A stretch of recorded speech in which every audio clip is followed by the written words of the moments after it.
Dans cette vidéo, je voudrais démontrer les propriétés de la fonction logarithme népérien, à savoir que ln de 1, ça vaut 0, que ln de e, ça vaut 1, que pour tout x appartenant à R, ln de exponentielle de x, ça vaut x, et que pour tout x strictement positif, exponentielle de ln de x, ça vaut x.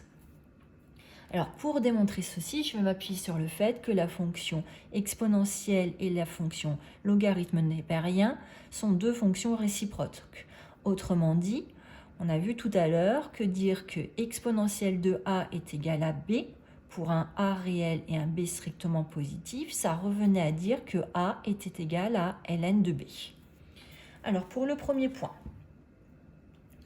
exponentielle de 0 est égal à 1. Donc ici, B est susceptible d'être joué par 1. Je vais m'assurer, est-ce que B est strictement positif à ce moment-là? Oui, 1 étant strictement positif, je vais pouvoir dire que exponentielle de 0 est égal à 1, c'est équivalent à dire 0 est égal à ln de 1. On vient de démontrer notre première propriété. Deuxième propriété, exponentielle de 1, c'est ce qu'on appelle le nombre e. Le nombre e, je vais donc vérifier ici qui est susceptible de jouer la lettre B, ça va être le nombre e. Le nombre e, il vaut environ 2,72, c'est donc bien un nombre qui est strictement positif.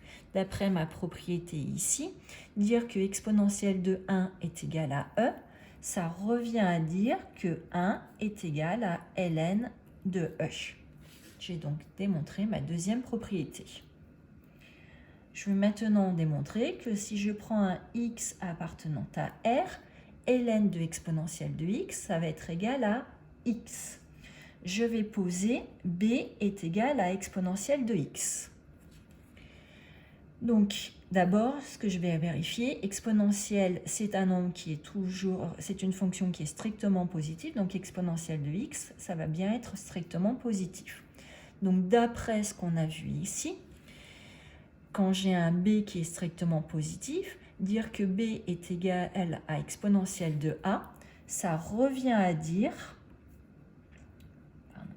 que b est égal à exponentielle de a, donc ici, dire que b est égal à exponentielle de x, ça revient à dire que x est égal à ln de b.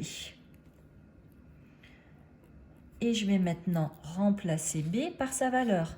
Donc ça revient à dire que x est égal à ln de exponentielle de x.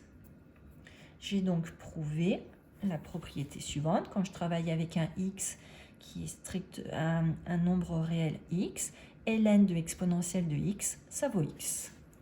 Il me reste à montrer la dernière propriété. Je vais travailler avec un x strictement positif.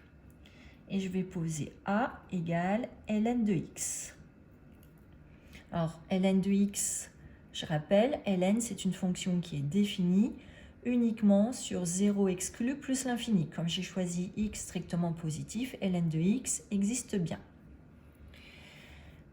Alors, si je regarde ici, A est joué par son propre rôle, en revanche B va être joué par X. Je vais m'assurer, est-ce que B c'est bien un nombre qui est strictement positif? Oui, donc d'après la propriété que j'ai notée ici en vert, dire que A est égal à ln de X, c'est équivalent à dire que exponentielle de A est égal à X. Et maintenant, je vais remplacer exponentielle de a et je vais substituer le a par sa valeur. Donc, je vais dire que ça me donne exponentielle de ln de x est égal à x. J'ai montré la dernière propriété.